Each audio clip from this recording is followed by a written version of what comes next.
ចានេះសូមបញ្ជាក់ម្ដងទៀតបើសិនជាយើងធ្លាប់ផ្ញើម្ដងហើយឥឡូវយើងចុចយកពាក្យជ្រុលឯងប៉ុន្តែមើលហ្នឹងចាប់ពី6 ខែមុនហ្នឹងមើលបានតែបើសិនជាធម្មឆ្នាំ7 8 ខែមុនយើងអាចឆែកបានឈ្មោះហ្នឹងវាអត់ចេញឲ្យអញ្ចឹងណាបើ6 ខែមុនវាចេញមកអញ្ចឹងហើយយើងយកពាក្យជ្រុលឯងចាបន្ទាប់មកឥឡូវឃើញហើយឈ្មោះនេះដែលខ្ញុំផ្ញើទៅថ្ងៃឥឡូវនេះ2017 ខែ 5 ថ្ងៃ 16 ចាហើយឈ្មោះនេះក៏ខ្ញុំផ្ញើទៅដែរ2017 ខែ 3 ថ្ងៃ 27 ចំនួនទឹកលុយដែលយើងផ្ញើអញ្ចឹងហើយក៏មាននិយាយទៅមានទាំងឈ្មោះទាំងអីទាំងអស់អញ្ចឹងណាហើយយើងចុចលើវាមកបើសិនជាយើងចង់ផ្ញើទៅឈ្មោះនឹងដដែលយើងចុចលើមកចាបន្ទាប់មកទៀតយើងយកដូចគ្នា về cook in គឺញ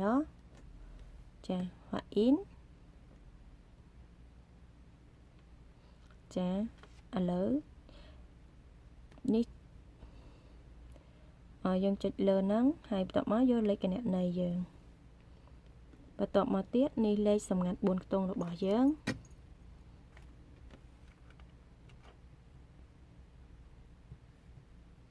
ចា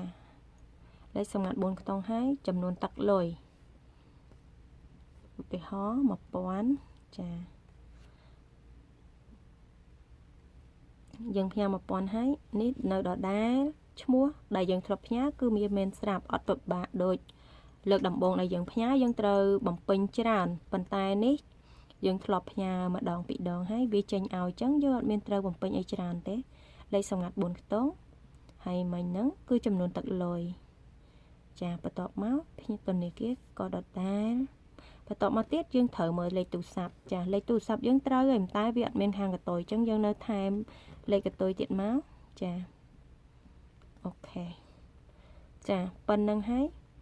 គឺនេះលេខទូរស័ព្ទអ្នកនៅខ្មែរ